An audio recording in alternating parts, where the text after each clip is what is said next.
Isang pinagpala, matagumpay na pagbati po sa inyong lahat ng mga gili po nating taga-subaybay, tagapanood po dito po sa ating programang Tinapay ng Buhay. Ngayon ay Biyernes. Happy weekends po sa inyo pong lahat. Salamat sa inyong pagsubaybay, Luzon, Visayas, and Mindanao, at ganoon din po sa ibang panig ng mundo. Salamat sa inyong pagla-like, share, at mag-subscribe po kayo sa aking YouTube channel, Vic Rabara, para ma-review ninyo yung mga earlier uploaded video messages at may share ninyo sa inyong mga mahal sa buhay, sa inyong mga kaibigan. Maraming salamat po. Dito sa 2 Samuel chapter 3, meron tayong babasa na ilang mga piling talata. 2 Samuel chapter 3, verse 20. When Abner came with 20 men to David at Hebron, David made a feast for Abner and the men who were with him. And Abner said to David, I will arise and go, and will gather all Israel to my lord the king, that they may make a covenant with you, and that you may reign over all your heart desires. So David sent Abner away, and he went in peace. Verse 22. Just then the servants of David arrived with Joab from a raid, bringing much spoil with them, but Abner was not with David at Hebron, for he had sent him away, and he had gone in peace. Ano po? Ito po ang nangyari. Verse 26, pababa. When Joab came out from David's presence, he sent messengers after Abner, and they brought him back from the cistern of Sirah. But David did not know about it. Verse 27. And when Abner returned to Hebron, Joab took him aside into the midst of the gate to speak with him privately. And there he struck him in the stomach, so that he died for the blood of Asahel, his brother. 2 Samuel chapter 3. Masaya na malungkot na istorya. Masaya sapagkat si David, as mentioned or said by Abner, ay parang i-consolidate nila ang Northern Kingdom at Southern Kingdom para sa kingship ni David. At malungkot naman sapagkat hindi nagtagal, pinatay naman po ni Joab si Abner. Kung babalik po tayo sa chapter 2 ng 2 Samuel, may pangyayari na ito si Abner as a military leader. Meron pong kapatid. Ito si Joab na ang pangalan ay Asahel. At sabi ni Abner, huwag ka nang sasama sa akin. Huwag ka nang bubuntot-buntot sa akin. Sabi niya, umalis ka na. Pero ito pong Asahel na kapatid ni Joab, ayaw naman niyang umalis sa grupo ni Abner. Kung kaya nga siguro sa sama na loob o anuman po, o galit, anuman, hindi po nabanggit kung anong dahilan, ay sinaksak ni Abner, ito po si Asahel, at siya po ay namatay. At nakarating sa kaalaman po ng kanyang kapatid na si Joab. Kaya ito pong chapter 3 na ito, tila bagang ito si Joab ay naghihintay ng pagkakataon na masulo niya ito si Abner. Siguro po.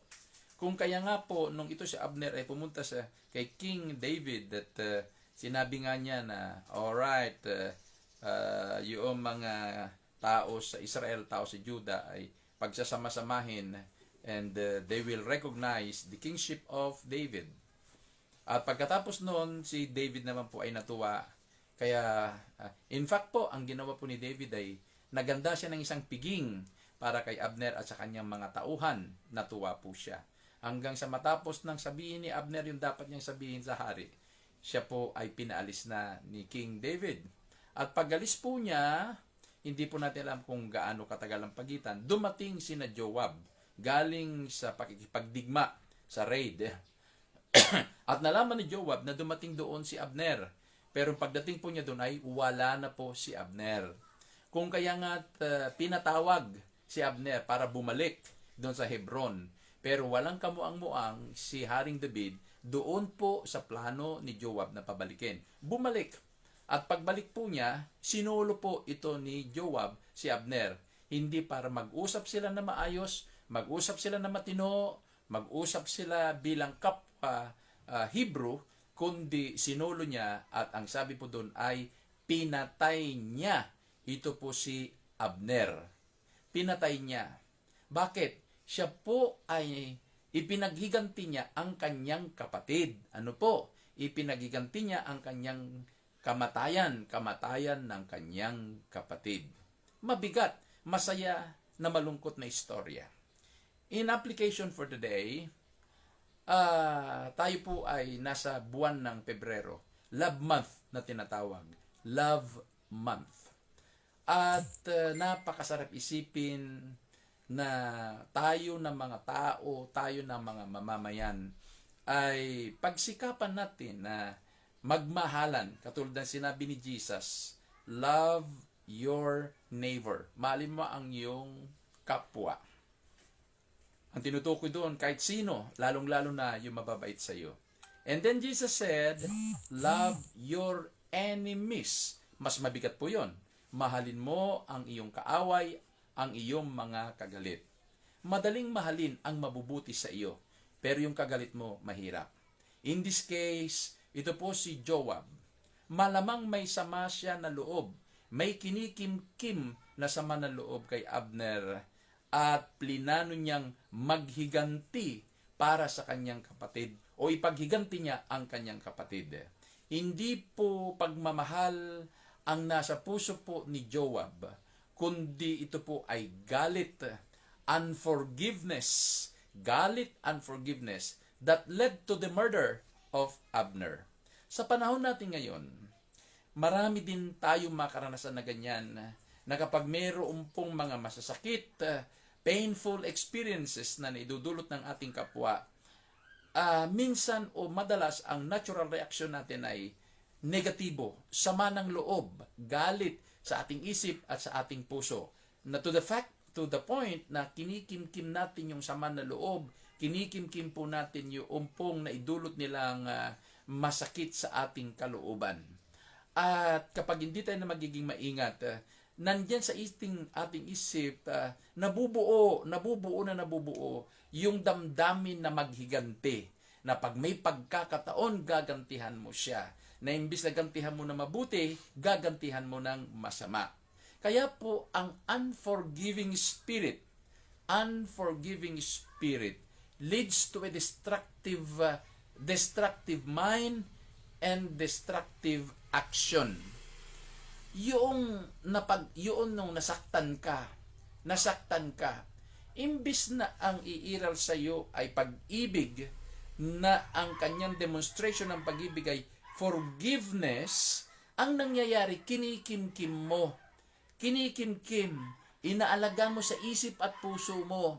To the point na hindi ka nga makaharap sa kanya, hindi mo makausap yung mga tao na yun na gumawa ng sama na loob sa iyo, at hindi mo sila maka-fellowship, hindi mo sila makausap, hindi mo sila makumusta. Bakit? Dahil nandyan sa isip at puso mo, yung unforgiving spirit na bunga ng kawalan ng pagmamahal. Ngayon ang tanong, sino ang lugi? Yung gumawa ng masama sa iyo o ikaw? Ang lugi ay ikaw. Sa sapagkat ikaw ang nagdadala ng sama na loob, ikaw ang nagdadala ng karanasan na yan na maaring hindi alam ng tao. Maaring yung mga ibang tao hindi nila alam na mayroon silang nagawang masama o ng mali o nakapagbigay sila ng sama ng loob sa iyo. Maring they don't know. Maring they don't know. Maring hindi nila alam.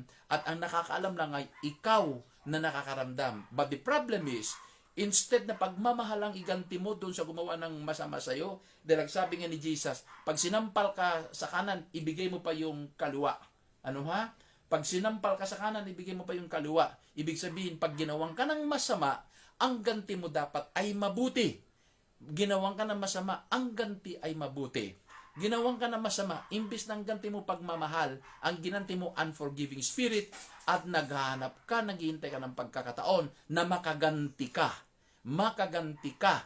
At siguro pag nakaganti ka na, tuwan-tuwa ka na dahil nakaganti ka. Ganun ang nangyari po kay Joab. Naganap siya ng pagkakataon para paghiganti niya ang kanyang kapatid. My brothers and sisters, hindi po yan ang katuruan ng banal na kasulatan. Jesus said, the world will know that you are my disciples if you love one another. Malalaman ng mundo na kayo aking tagasunod, aking mga disipulo, kung kayo ay magmahalan. Hindi niya sinabing magmahalan lang kayo na mabubuti, magmahalan lang kayo doon sa mabubuti sa inyo, mahalin lang ninyo yung mga nagre-regalo sa inyo, kundi ang ibig sabihin na magmahalan, that comprises the positive people and the negative people. Wala kang pipiliin. My brothers and sisters, ako po'y nagpapaalala sa inyo, kung nasaktan ka man, lumapit ka doon sa nakasakit sa iyo, sabihin mo at ang iyong igaganti pagmamahal and release the forgiveness para hindi ka ikukulong ng unforgiveness spirit, para hindi ka ikulong ng damdamin mo na hindi mo siya makaharap, hindi mo siya makausap, hindi mo siya maka-fellowship, iniiwasan mo siya. Bakit? Meron kang dala-dala sa isip at puso mo na yan ay isang hindrance sa paglago mo bilang Kristiyano. Yan ay isang hindrance sa papapatag ng iyong pananampalataya. To the point na hindi ka nakakapunta sa church, hindi ka nakakapunta sa fellowship dahil iwas ka ng iwas doon sa mga tao na nakasakit sa iyo. Ang aking dalangin, na bigyan ka ng Panginoon ng lakas ng loob na maging totoo ka doon sa mga tao na sa tingin mong nakasakit sa iyo. Bigay mong pagmamahal, i-release mong forgiveness. Pag nirelease ang forgiveness, mawawalan ka sa pagkakabilanggo, mawawala ka, malaya ka sa iyong damdamin, at ang sarap mabuhay na mayroong pong pagmamahal. Maraming salamat. At ito po ang iyong programa, Tinapay ng Buhay, na patuloy na nagpapaalala sa ating lahat. Mahal tayo ng ating Panginoon. And again, sa inyong lahat, happy weekend po sa inyong lahat. Enjoy the presence of God and enjoy your family bonding. Shalom to everyone.